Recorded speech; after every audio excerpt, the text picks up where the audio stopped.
छोटी लड़की के जन्मदिन पर परी का तोहफा। नन्ही आर्या आज बहुत खुश थी। आखिर आज उसका जन्मदिन जो था। उसने गुब्बारे लगाए, केक कट किया, लेकिन उसे अपने माता पिता से एक खास तोहफे की उम्मीद थी, कुछ जादुई, कुछ अनोखा। रात को जब सब सो गए, तब आर्या खिड़की के पास बैठकर तारे देख रही थी। तभी एक चमकदार रोशनी उसके कमरे में आई। उसने देखा, एक सुंदर परी उसके सामने खड़ी थी। परी की चांदी जैसी चमकती पोशाक थी और उसके हाथों में एक जादुई छड़ी। जन्मदिन मुबारक हो आर्या, परी ने मुस्कुराकर कहा। आर्या की आंखें चमक उठीं। क्या आप मुझे कोई जादुई तोहफा देंगी?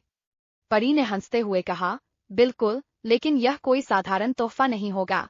यह तुम्हारे दिल से जुड़ा होगा। यह कहकर परी ने अपनी छड़ी घुमाई और अचानक आर्या के कमरे में एक छोटा सा पौधा उगाया। यह तोहफा? आर्या ने चौंक कर पूछा। परी ने समझाया, यह कोई साधारण पौधा नहीं है। जब भी तुम किसी की मदद करोगी, यह बड़ा होगा और इसमें सुगंधित फूल खिलेंगे। लेकिन अगर तुम किसी का दिल दुखाओगी, तो इसकी पत्तियां मुरझा जाएंगी। आर्या बहुत खुश हुई। अब हर दिन वह दूसरों की मदद करने लगी, कभी किसी दोस्त का होमवर्क, कभी किसी बूढ़ी आंटी की किराने की थैली उठाकर लाना। कुछ ही दिनों में पौधा हरा भरा हो गया और खूबसूरत फूलों से भर गया। एक दिन जब उसने गुस्से में अपनी छोटी बहन को डांटा, तो पौधे की एक पत्ती गिर गई।